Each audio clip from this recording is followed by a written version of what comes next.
Thanks everybody for coming to this session. We've still got more people coming in, but I'll have to start to stay on time. So this topic today, I really want to talk about really a step change or a gear change in the area of data governance, which is really overdue, I think, for most organizations. So what I want to talk about is really look at the current problems that we have with data governance today, and why I think personally that old approaches to this are broken. They're not really delivering at a pace that we need in order to serve the AI era. So I want to then look at, well, what are the requirements that we really need to have in place to dramatically improve our approaches to this, using AI and automation in order to assist us to do a much better job more rapidly.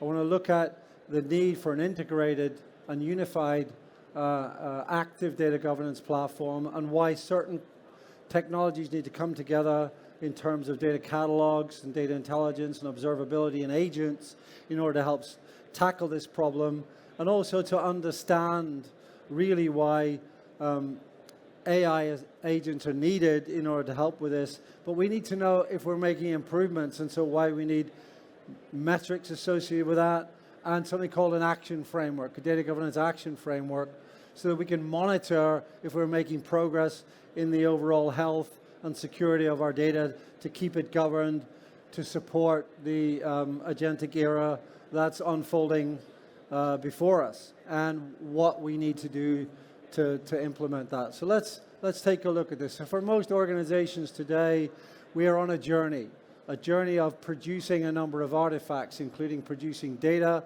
that's AI ready and ready for consumption, and producing machine learning models, producing BI reports, producing AI agents, which are being deployed in different parts of the business in order to help optimize that and make it more automated, make it more productive, and make it smarter. But all of the things that we're building are fundamentally anchored on the premise that the data is okay. And if the data is okay, we cannot confidently move forward. So what makes it okay? Of course, it's data governance, let alone the AI governance era, which is not a topic I'm going to discuss here. But just on data governance, it's got to be rock solid. And so, there are problems in the way of progress here. If, for example, we are now dealing with a huge amount of data complexity. Data is in a distributed data estate. It's in multiple software as a service applications that aren't even on public clouds. They're in the data centers of those vendors. There's multiple clouds with multiple types of data stores. There's on-premises with multiple types of data stores. And we've got data streaming in from the edge. And we're expected to govern all of this. And data governance is way beyond data quality, it's privacy, it's access security, it's retention, it's sharing, it's loss prevention, all of it. And we are still reliant on a whole bunch of administrators doing the right thing across all of these different data stores across a distributed data estate, in the hope that we're going to keep everybody synced and the right policies are being implemented everywhere for the same data if it exists in multiple places. And so we're still far too manual here. No question that data catalogs are fundamentally critical to data governance today, but we're still dealing with companies who've now got multiple catalogs. How many of you got more than one catalog? Several hands going up. That confuses the problem. But obviously one of the jobs of data catalogs is to automatically discover your data and be able to know what's out there. Automatic discovery, automatic classification to know what sensitive data is, even automatic data quality profiling and cataloging it. But there are still some blind spots. They don't do very well in understanding data and software as a service apps. We also don't do very well in understanding unstructured content, but it's getting better. But also, catalogs are not enough, because if you're going to even store the policies centrally, even if people around the business have created those policies, enforcing the policies is the issue. It's not just defining it, it's enforcing it across a distributed data estate, especially when there's no standards to ship policies to multiple technologies to do the enforcement. So this requires multiple technologies, even today. One thing is clear. If you are thinking data governance is just data quality, way off track. I mean, that a long time ago, we've moved beyond that. It used to be that way, and we thought that that was just unstructured data. Today, data governance is all of these disciplines. It's on structured, it's on semi-structured, like XML or Avro or JSON, and it's also on unstructured data that we have to be able to take care of this. And we have to do all of these disciplines across this distributed data estate in order to ensure that the data that we're trying to make available is well governed and secure. And the problem is that up until now, what we're doing is this. We're buying point tools, maybe a data quality tool over here, a data observability tool over there, another tool for privacy, but then we've got a catalog, then we've got an access security tooling as well. And we've got various different tools and various different vendors, each with their own metadata store. And the reason why this is a problem is we assume we can snap these together and they're just going to work together and share metadata. That would be 100% incorrect. All those question marks are there to represent the fact that you can't assume you can share metadata between best-of-breed tools because there's no standard.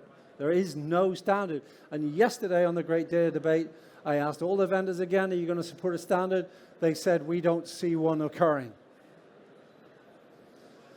10 years I've asked that question, 10 years. So if you're waiting on a standard, don't hold your breath. So you have to realize that this is an issue caused by the fact that there is no industry standards to share metadata between tools, so it forces you to do rework. And I personally think we have to say, this is not going to work for the AI era at the pace of change that we're going to move for.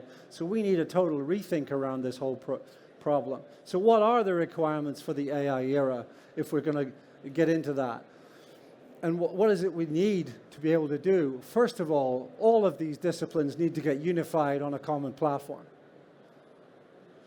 and share the metadata because it's a common platform. Secondly, has to be active data governance, continuous, not, well, let's do some checks overnight. This is always on data governance, constantly looking out for conditions occurring and incidents occurring across a distributed data estate.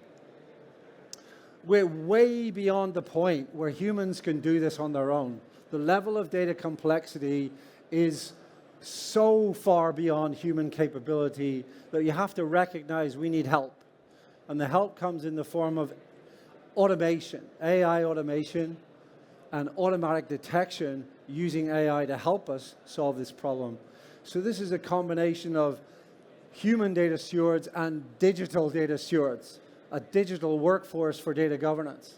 And so we need data governance AI agents. These are our data governance workforce that are on the lookout for incidents right across our distributed data estate. And if there's any issues we want to know about them, it could end up in our inbox. And even if they do end up in our inbox, we want an assistant there as well in order to help us take actions to correct those issues and deal with those incidents to keep our data well governed. So there's a whole slew of requirements here. I need common definitions to understand the meaning of data. I need automatic data discovery. We can get that already with data catalogs. That's okay. I need automatic sensitive data detection using machine learning models in a catalog. That's already available and has been for some time out of the box. So we can get that. We can do automatic data classification out of the box for different levels of confidentiality and retention. So that's available today. Metadata lineage in the catalog is available today. So, we got a lot of these things we can put checkboxes against. And of course, you need people and processes to govern data. And we need orchestration or workflows to be able to organize a sequence of actions to make sure that the governance action is correct and done in an done in a standard way across your organization. And of course, you need policies, different policies for different kinds of things. Data quality validation rules, for example. Data privacy masking policies and encryption policies. Data access security policies. They're all policies associated with different aspects of governing data.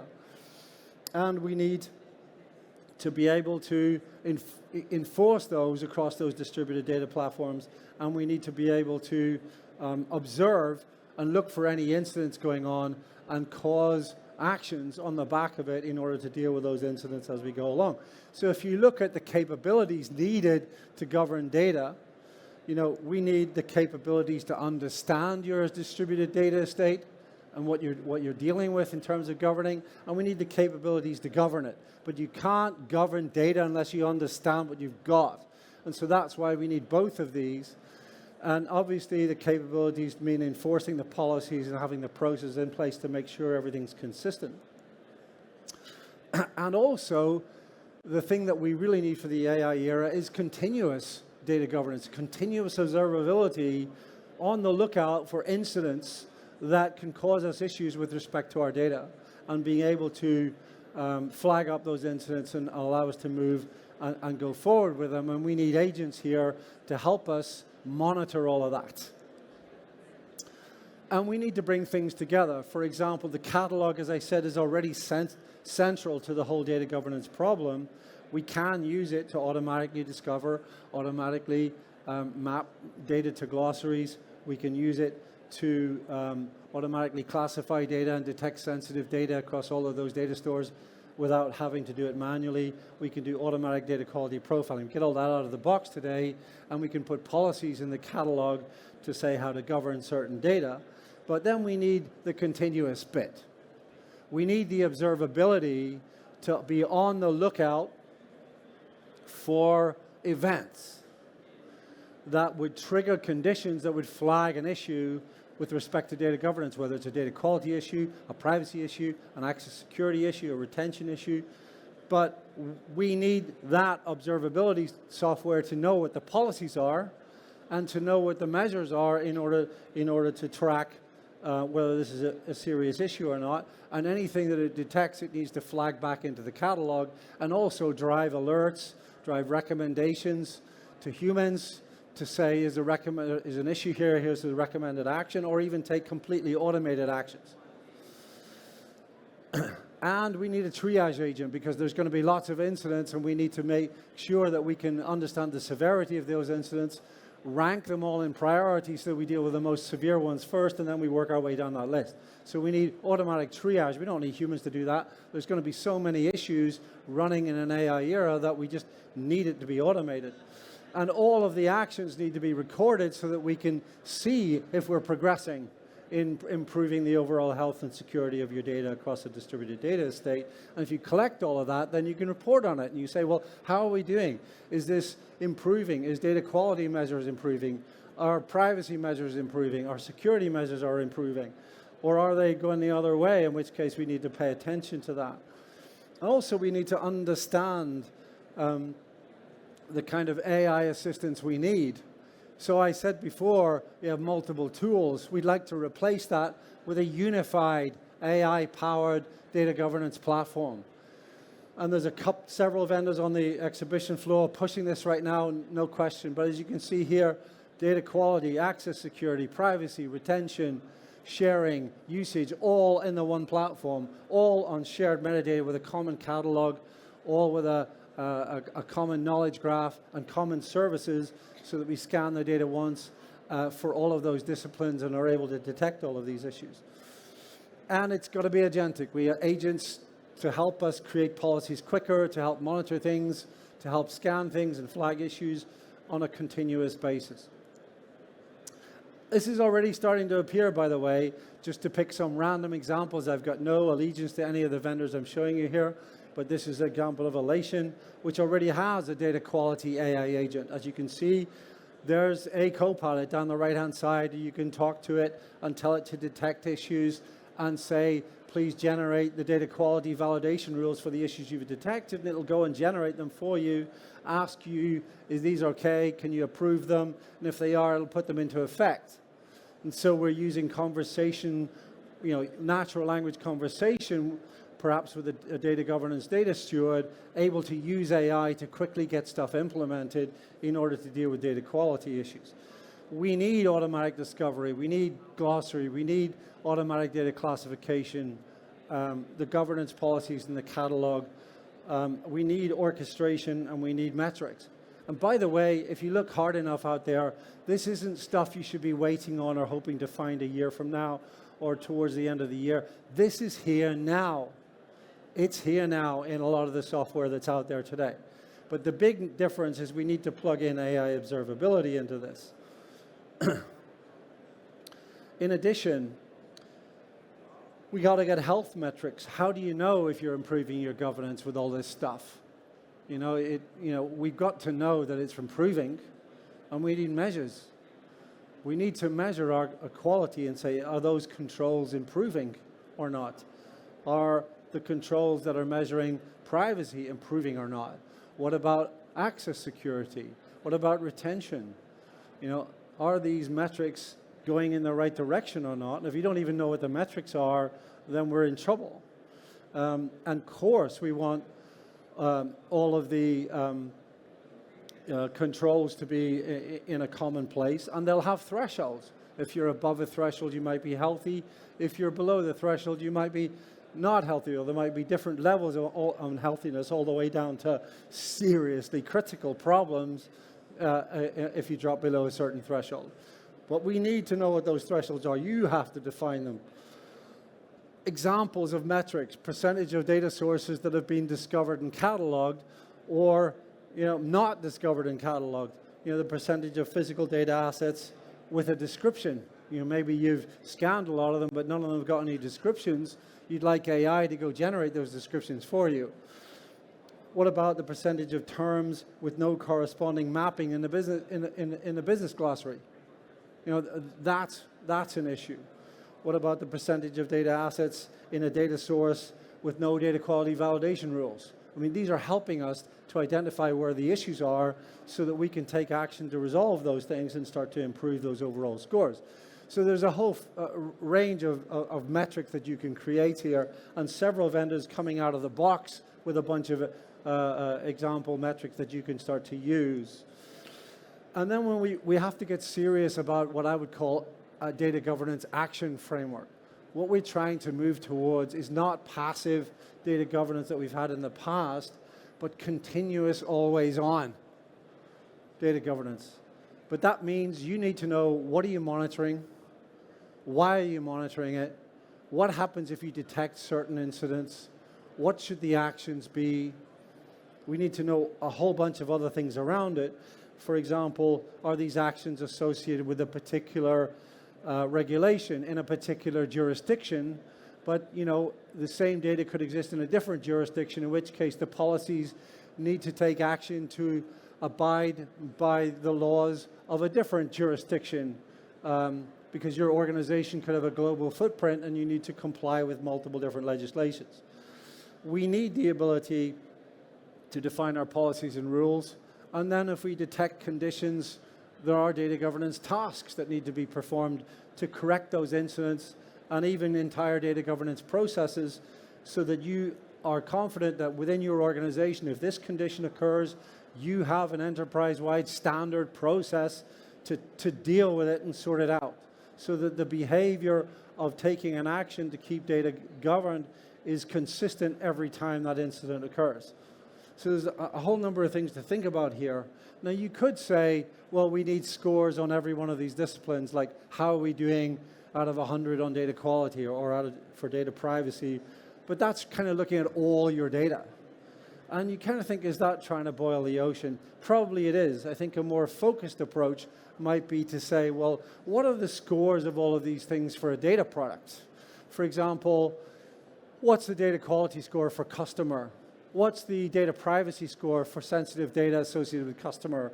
What's the access security scores associated with how we're governing access to customer data? What about retention of customer data? What about sharing of customer data? And then we put a business lens on it. It's not what's the score of data quality across their entire distributed data estate. It's just for customer data. Then you could do the same for supplier data. Then you could do the same for orders data. So you can start to get systematic about this and really go after this problem piece by piece. And of course, you can set thresholds around this to say what's healthy. But the action framework is really about, once you've created that policy or policies, then we can monitor events to see whether or not any conditions are occurring that would violate those policies. We can trigger that a condition's been detected. We then need AI to triage that and say, how severe is that? Can we reorder the number of these incidents into the most severe first so that we can deal with them? And then we can trigger alerts and recommendations if necessary for humans to deal with, or alternatively even take automated actions. So we need agents. We need the ability to know what the policies are in the catalog. We need to know what all the sensitive data is in the catalog, but we also need to monitor events. We need to know what events to monitor, and then agents on the lookout for those issues. And when they detect an issue, then what we want to be able to then do is triage it. Now, we don't want humans doing that. We want an agent doing that, which is kind of saying, well, I'm detecting all of these incidents, but some of them are minor, and some of them are absolutely critical. And so we need them ranked so that we can deal with them in the right order and be able to sort that problem out. And we're already seeing this. You know, for example, Microsoft with Purview on data loss prevention and insider risk management triage agent. You know, you can already see it's looking on data loss prevention queue. It's changing the order of the queue to deal with the most severe incidents first, so that you're able to act quickly and stay on top of the most severe issues.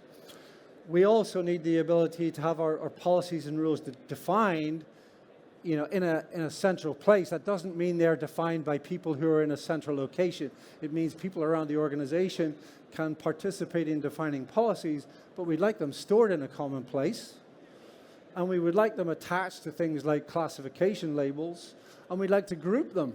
For example, could you group a set of policies and say this group of policies is associated with this customer data product, or this group of policies is associated with this orders data product, or with this supplier's data product. And so that it doesn't matter where that data is on your distributed data estate, those policies apply everywhere. Or you could attach a group of policies to a label. So any data that's labeled as personally identifiable is governed by that group of policies anywhere that data is located across your distributed data estate, so that you can create the policies once, apply them to a label, and the label's already attached to many pieces of data across your distributed data estate, and you instantly get governance across all of those data stores by just attaching the policy group to the label. And already we're even seeing AI agents recommending the policies. Here again, you can see Microsoft data quality rules being automatically suggested by the agents, having looked at the data, it's detecting issues and recommending that these rules need to be created in order to stay on top of the data quality problem.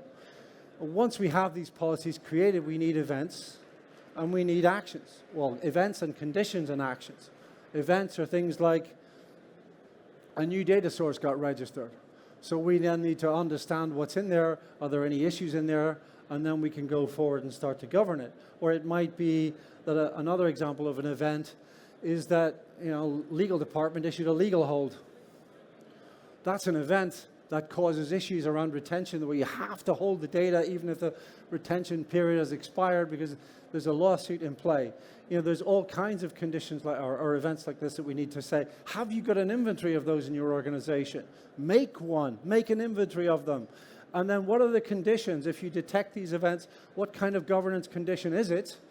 And based upon the governance condition, what's the action?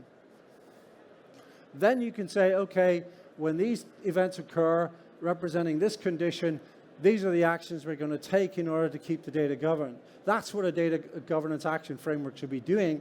But all of these things don't come out of the box.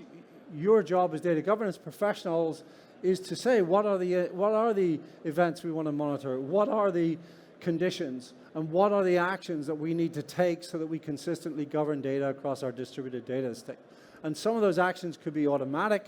Some of them may have to refer to humans, to people, so people, it goes in their inbox and then they have to deal with it. Then we want to monitor. It's back to observability again, continuous observability on the data to be able to monitor and detect conditions, and when those conditions occur, drive alerts, drive recommendations to humans to take action or decide not to take action. It's up to them. in order to deal with these severe issues and keep the data governed, or alternatively, drive totally automated actions if we're confident enough that that can be done automatically for us using AI, and triggering processes that will carry out an action in a consistent way. And all kinds of things can trigger an action. You know, it could be somebody changed a policy. That could trigger an action because you then have to go back and check all of those policies and see if everything's okay. It could be that a threshold has been exceeded, which could trigger actions. I mean, so there's a number of things to think about here, and I appreciate I'm going through this rather rapidly in a very short 30-minute presentation. And if it does come to humans, then some of those are high priority, which hopefully have been triaged by AI. Some of them are medium, some of them are low. And obviously we want to monitor whether the humans took action or not, and we'd actually like to see what's in the inbox. And already we're seeing this. Vendors like Informatica already have inboxes where you can see, a professional can see what they have to deal with in order to solve these data governance issues that are being detected. And then we can start to monitor live pipelines. As all these pipelines are running, we can do continuous observability, we can do automatic machine learning to see if there's any issues in those processing that data, and we can cause automatic actions.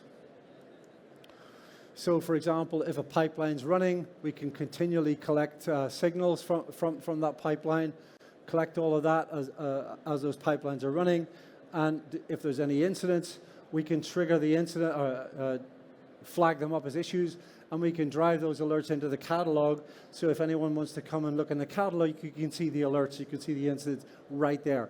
A good example of data quality alerts appearing in the Elation data catalog driven by AI. That's here today. It's not tomorrow, it's here today. But then you can even have a complete, let's say, 1,000-foot view. Here's all the current outstanding incidents. Here's all the people who've got actions assigned to them. Here's how well we're doing to deal with those actions. So we're seeing, you know, people haven't gone on holiday for 3 weeks, and there's an action that's really critical sitting in somebody's inbox. We're able to monitor to see what's going on across our distributed data estate and stay on top of this issue. And then we've got to implement the overall agent. So a couple of examples here to wrap up the overall presentation. So you've got your catalog, you may be monitoring a live pipeline with observability, looking for events and event detection to see if there's a condition that's occurring. If that occurs, maybe it's that we found data in a data source that's violating data quality violation rules, and then you're going to do some sort of action, either refer it to a human data steward to deal with so it goes in his or her inbox, or it's automatically dealt with by AI to just fix the data automatically. So here's a couple of examples just to end the presentation. Here you can see a data steward talking, this is clued in, this is MDM. I can actually go and just say, in natural language, fix the issues in company data such that we make sure that they're all ISO standard codes. Natural language request from a data steward. So the agent goes away, looks at the data, finds all the issues, comes back, here's all the issues associated with that company data, tells you what they all are, recommends, here's the fixes. So it's automatically recommending the fixes. You don't even have to fix the data. It's telling you, here's what you have to do to fix it. And all you've got to do is say, reject or approve. You just approve it and it's done. I mean, so it's automated. It's speeding us up. It's giving us more productivity to deal with these issues. Another example, again in Elation, where it's automatically detected personal data that's not classified as PII. So it's found data that's not labeled.